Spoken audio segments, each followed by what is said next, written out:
we take the information we gather from the outside picture and make crucial connections to the inside picture. What am I talking about? Let's dive in. Welcome. I'm Dr. Lisa Ann Homick from Homick Advanced Chiropractic, and this is Brain Snob episode 25. Everyone should be a brain snob. Being a brain snob is not an insult. It's a high compliment, meaning you know how the brain works, so you can really harness your brain for amazing experiences, because your brain makes your body and you make your life. A burdened brain is lost talent, not to mention a disease magnet, but a performing brain can change the world. So let's see what we can do with different health concerns and find out how they translate to brain care with the BFA protocol, Brain First Always. It is the master system. Let's start at the top. Come to the office for your official BFA template and the map for the healing journey. So the outside picture, what is that? It's when you look at somebody and how well are they moving? What's their posture looking like? You will judge your own health by looking at your own outside picture. Are you moving adequately? Are you getting things accomplished that you want to get accomplished? Do you sleep well? And are you doing things with an energetic feeling? That's the outside picture. Sometimes that includes your pain and stiffness with the mobility aspect, and how are you functioning? Let's see, what are the main things we deal with? Digestive distress, because that affects your functioning. That affects how you tackle your life day in and day out, because you will avoid things, you will avoid activities, you might avoid social situations, or you might not. It just depends. That's the outside picture. So I want to focus now on the inside picture, because if you are slowing down on the outside, maybe the superficial, you're slowing down and you're not feeling up to par, that translates to the inside picture. I don't have an ultra amazing magical microscope, so I need you to use your imagination a little bit to understand what I'm talking about. In episode 24, I mentioned mitochondrial damage is very serious and leads to chronic problems. And that's not what I want people to actually experience. I want them to go in the opposite direction. The mitochondria, if you remember, are the energy factories of your cell. And how do you heal if you don't have energy? Mitochondria damage is real. It's not specifically diagnosed most of the time, but I did mention one major aspect of mitochondrial damage, and that is the use of medications. It is now in the literature that medications, most of them, a whole lot of them, damage the mitochondria. So whatever benefit you're getting from a medication, there is also that ugly side of mitochondrial damage. How long does it take? It's different from person to person. Do we want to add more negatives to our lifestyle that increases mitochondrial damage? I hope not. Now, I don't prescribe medications. That's not in my scope of practice under my license.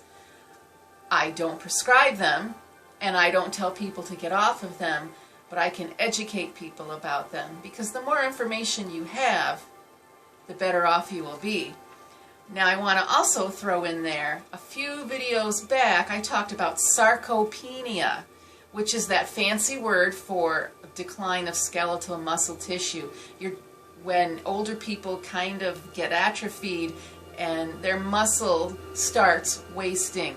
And the definition I read to you in the previous video, I'm going to repeat right now.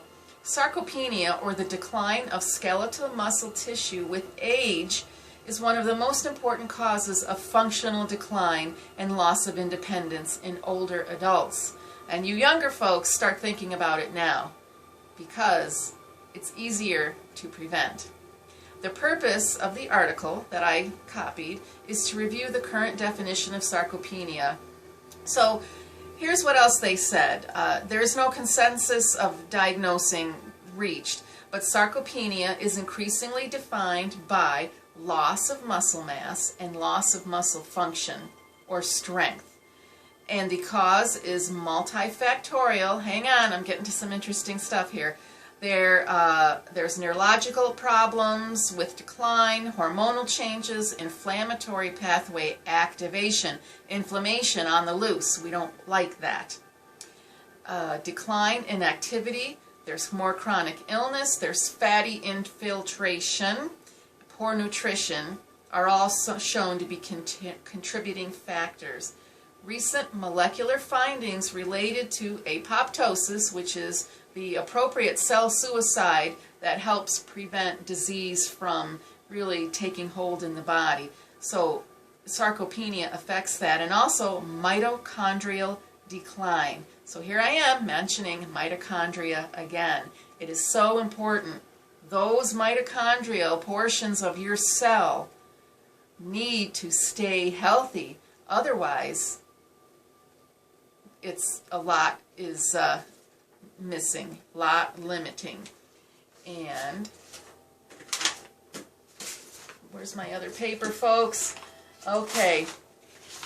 So I wanted to put a bright side on the picture, because a lot of people are on medications that are tricky, and it's important to have the right approach if you're going to get off of them, and if you're thinking about getting off of them. So another resource I want to offer you is to look at Deprescribing.org. And there's an organization in Canada that is focusing on getting older people off of their medications. Deprescribing is a new terminology, a new term, and it's popping up more and more if you're reading the literature. So we are getting a hold of the idea that medicine can give us a backfiring effect and not really helping us attain health. So what is deprescribing? I gotta practice saying this. Deprescribing. It is the planned and supervised process of dose reduction or stopping of medication that might be causing harm or no longer be of benefit. Deprescribing is part of good prescribing. Backing off when doses are too high or stopping medications that are no longer needed. So this organization focuses on getting people off of medications when it's considered no longer safe, especially in the elderly population, because the statistics show a lot of our elder family members are on 10 or more. And now there's side effects on top of side effects, and you don't know if a medication is useful anymore. You can't judge its effectiveness because there's so much toxicity going on. And from a mitochondrial standpoint, cells are dying. And I don't want the cells dying faster than they're regenerating. That's a problem there. Medications that were good then might not be the best choice now. A lot of doctors said they know how to prescribe. No one has really taught them how to unprescribe. And that's why deprescribing is becoming a very popular and novel approach to giving people their health back. Use of some medication, especially as people get older and more ill, can cause more harm than good. Optimizing medication through targeted deprescribing is a vital part of managing chronic conditions, avoiding adverse effects and improving outcomes. The goal of deprescribing is to reduce medication burden and maintain or improve quality of life. Sometimes when reducing medications, adverse drug withdrawal events can happen, and that's why people are kind of scared. They're afraid to do it, so they are looking for guidance, and that is what this organization is here to do.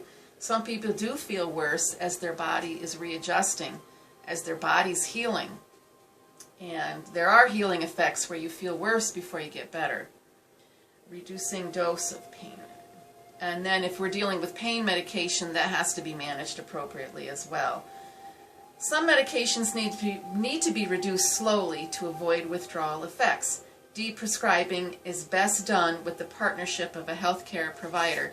So, deprescribing.org has an algorithm, they have an approach, and they are looking at evidence-based ways to promote this to the public. Prescribers have asked for guidance and tools to help them reduce or stop drugs. This website houses and contains links to useful resources, including guidelines developed through the Briere Research Institute and tools developed at the University of Montreal. So look at this website, deprescribing.org, and it will give you more information. There's a plethora of information on there, and I think that's exciting. As far as mitochondrial health goes, we need to take it seriously because it's not officially diagnosed, it's not really honed in on as something important, because we're always looking at the outside picture. But it's time to dig deeper, and that's why we're looking at the nervous system, how the brain and spinal cord coordinate with the body, and how we can help make that coordination work in an amazing way. And that is the Brain First Always protocol. And I offer that to my folks at the office. Remember, BFA, because a performing brain can change the world. That's so important. A burdened brain, it's sad to me, and we want to advance beyond that. So let's focus on our brains. We need to be intentional. It does take practice, just like anything else. So let's dive into a better future with a better brain. Learn how to move your brain, feed your brain, and talk to your brain. How do we do that? We visit the office, you read my blog, it's called createpurpose.com, watch the orientation video, start a conversation in the comments section of this video, hit the like button, hit the subscribe button, and also hit that bell icon for more notifications so you know when the next video is available. Become a brain snob so you can be that positive ripple effect in your community. Thanks for watching.